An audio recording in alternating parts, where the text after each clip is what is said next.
Hello， 大家好，我是小懒。之前咱们聊三哥总是坑别人，这一次三哥总算是尝到苦果了，给大家表演一波什么叫世界级的败家子儿。直接划重点啊，11亿美元，折合人民币将近80个小目标啊！各位，直接被三哥变成了废铁，全是在仓库里吃灰呢。这个事儿可不是我瞎编的啊！就在4月15号，美国的彭博社都看不下去了，专门出了个长篇大报道啊！这到底是怎么一回事呢？今天呢，咱们就说说这个事儿啊。咱们先说说这次的冤大头是谁？这不是别人，这是咱们熟悉的印度首富穆克什·安巴尼。他旗下的信实工业在印度是什么地位呢？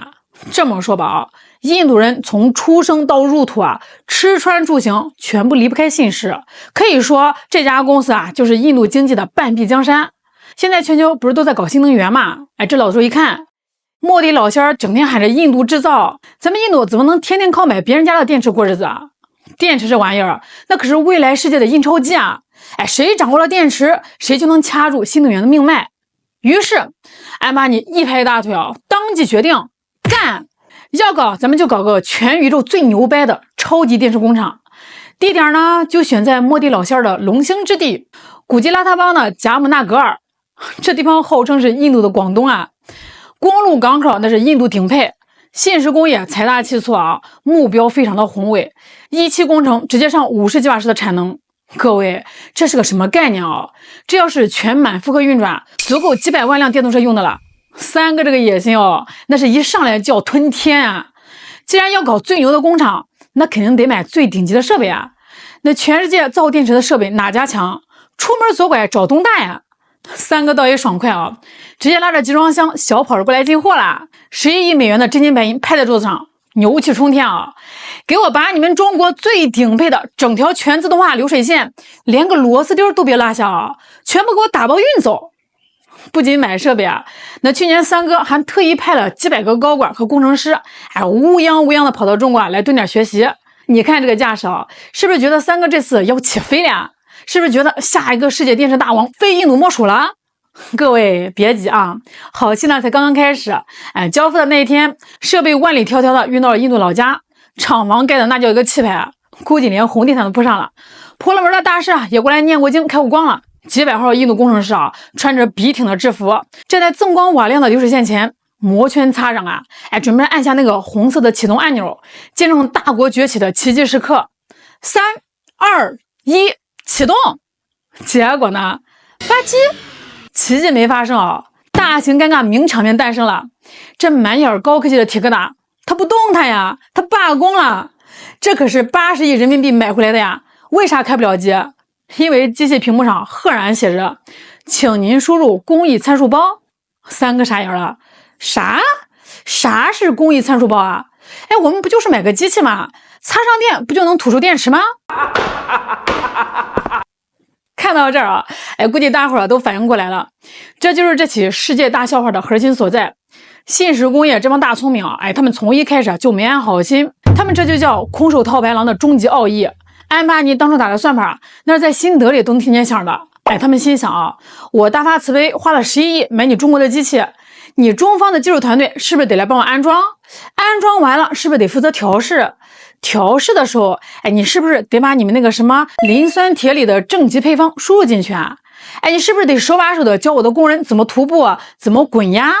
嘿，这一来二去的我不仅机器有了，连你们中国企业砸了几百亿熬了20年才摸索出来的核心技术我不就全免费看光了吗？想让我掏技术转让费门都没有。我这在用印度的广阔市场赏赐你，懂不懂？各位听到没？这帮人想用买平底锅的钱白嫖大厨的祖传秘方这脸皮厚的拿穿甲弹都打不透。结果呢，老天爷专治各种不服。咱们国家早就看穿这帮人的小心思2025年底，中国商务部一纸公文下来，收紧电池制造核心技术和设备的出口管控，尤其是什么电池的制备技术直接列入限制目录。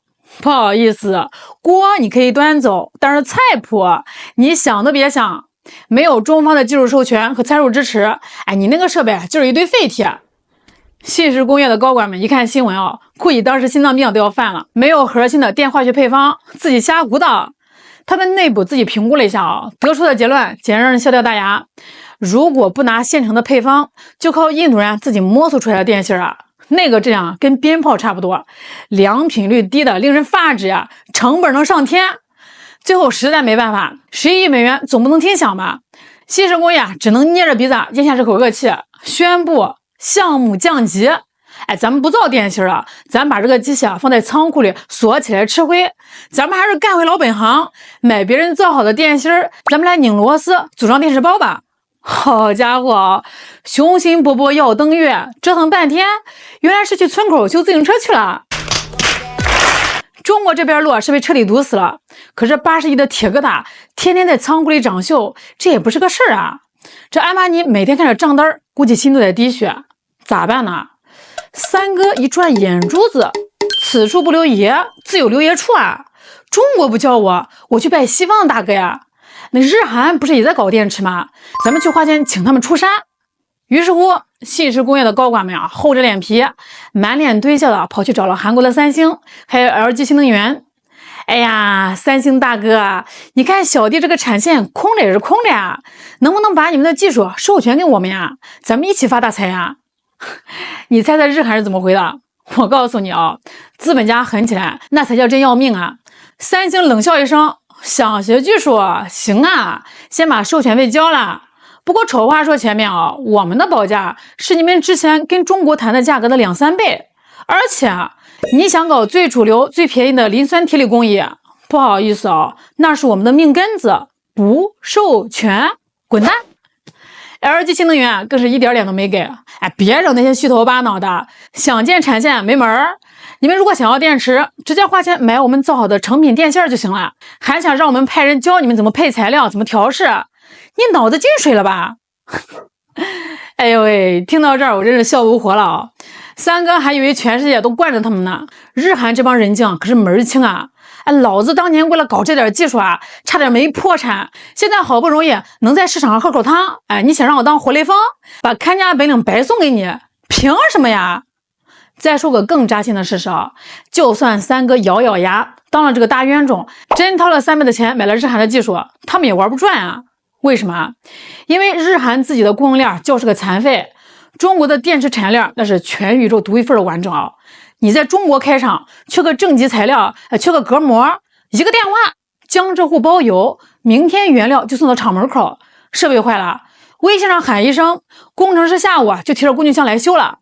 日韩他们的材料得从全世界各地拼凑那印度要是用了他们的技术那个运营成本还得再往上面标个30%到50%，这哪是办企业这分明是开着印钞机往火里扔算盘一打，信实工业彻底绝望了，这条路也是个死胡同这个事儿讲到这儿吧，其实我要说一句公道话这个事儿真不怪咱们中国卡他们脖子，也不怪日韩心黑，只能怪印度自己有一种病入膏肓的巨婴心态。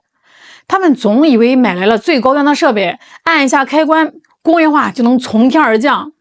可是你看看他们国内那种破烂不堪的配套环境简直是不堪入目呀！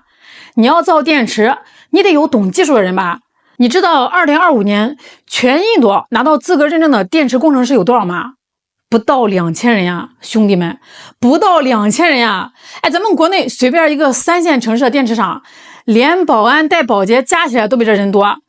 你这11亿美元的设备，就算真运转起来了，连个能看懂屏幕上英文提示的人都没有出个故障，难道靠这个婆罗门祭司在这个机器面前跳大神修机器吗？你要造电池，你得有锂矿有钴矿吧？印度本土毛都没有，全指望进口。那好不容易用高价把这个矿石运到港口了，一拍脑袋，哎呀，全印度连个像样的金属精炼厂都没有这堆石头没法用咋办呢？再花高价把这个矿石运到别的国家去提炼，提炼完了再运回印度，这一来一回的折腾你这造出来的电池成本比金子还贵，你卖给谁去最搞笑的是印度政府自己人的背刺前面咱们提了，莫迪老仙为了搞这个事儿抛出了一个叫 PLI 的超级补贴计划，说是要砸20亿美元扶持电池产业，那牛皮吹是震天响结果呢，印度官方的审计署自己去查了一下账，发现这个补贴的发放延迟率高达67%，什么意思呢？就是这个钱呀，全是在纸上画大饼呢。信实工业为了推进这个项目，迟迟拿不到政府的钱，那只能自己咬着牙疯狂垫资。光是这个资金占用的利息和成本，直接让项目的总成本暴涨了35%。本想赚政府的补贴，结果呢，被政府当成肥羊给掳了。所以啊，你看这个大无语事件最终的惨烈结局啊。莫迪老仙儿定下的目标是要靠这个20亿美元的 PLI 计划，在2025年建成50吉瓦时的电池产能。到今天为止啊，真正建成的能稳定出货的产能是多少？ 1.4吉瓦时，完成率 2.8%。好家伙，考试考了2.8分啊，这该有多蠢呀！